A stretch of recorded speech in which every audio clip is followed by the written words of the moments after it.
Di dalam hidup ini tak akan orang itu tenang tanpa berpegang kepada sabar. Hidup di dunia yang tidak dapat lari daripada dugaan dan tiada penawar bagi dugaan itu selain daripada sabar. Dunia ini mula dicipta oleh Allah Subhanahu wa taala dan sampai kepada penghujungnya penuh dengan cabaran, penuh dengan dugaan, penuh dengan fitnah, sehingga tiada sesiapa yang hidup di dunia terlepas daripada cabaran. Umpama tiada sesiapa yang boleh selamat masuk dalam air lautan tak basah. Tak ada, masuk dalam air laut mesti basah. Macam tu hidup di dunia, tak boleh lepas daripada dugaan. Pada nikmatnya, seseorang diduga adakah bersyukur atau tidak. Pada dugaan berupa musibah, seseorang itu juga diduga dia sabar atau tidak. Pada sehatnya, seseorang diduga adakah menggunakan kesehatan untuk ketaatan atau sebaliknya. Pada sakitnya, seseorang diduga adakah dia ridha atau tidak. Dengan demikian, tiada sesiapa yang terselamat daripada dugaan. Seseorang diberi kekayaan, ia diduga dengan kekayaannya, dan seseorang diberi kemiskinan, diuji dengan kemiskinannya. Maka tiada yang lebih baik antara yang sehat dan yang sakit, yang kaya dan yang miskin, yang banyak nikmat, yang sedikit nikmat.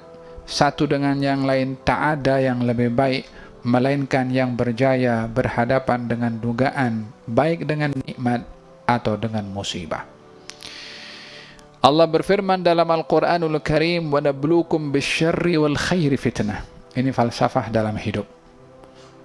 Kami Allah menduga kamu, wahai manusia. Dengan apa? Bisyarr. Dengan sesuatu yang kamu tak suka. Wal khair, dan sesuatu yang kamu suka.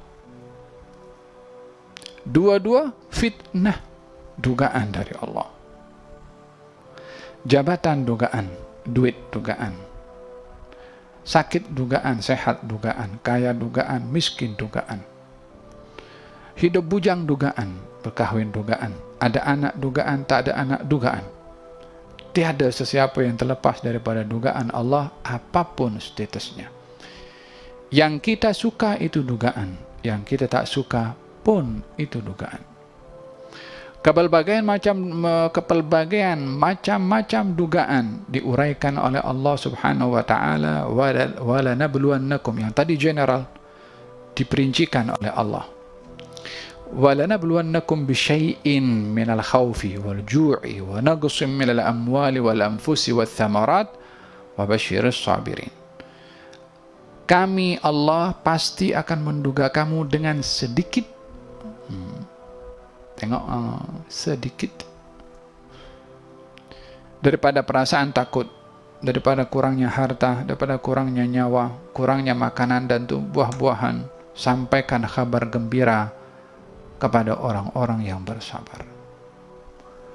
Dari dugaan apa saja yang dialami oleh setiap individu atau kelompok, itu sedikit berbandingkan hakikat dugaan yang kalau diberikan oleh Allah yang lebih daripada sedikit, orang tak mampu.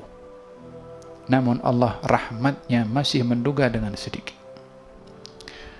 COVID-19 ini tidak terlepas daripada sedikit yang dimaksudkan tadi oleh Allah. Walaupun dengan COVID-19 satu dunia kecoh, satu dunia pening, pelbagai macam usaha dibuat, itu sedikit. Bisyai'in minal khawf, sedikit dari perasaan takut. Yang takut kena COVID, yang dah kena takut ke apa-apa jadi kepada dia, macam-macam, ya kan? Kemana-mana orang guna sanitizer, masuk kena scan. Bisyai'in minal khawfi. Itu semua bahagian daripada dugaan yang masih disifatkan oleh Allah kecil dan sedikit. Perasaan takut, kurangnya harta, kurangnya nyawa, kurangnya makanan dan juga tumbuh-tumbuhan. Wa basyiris sabirin, sampaikan kabar gembira kepada orang-orang yang bersabar, alladzina idza asabathum musibatun qalu inna lillahi wa inna ilaihi raji'un.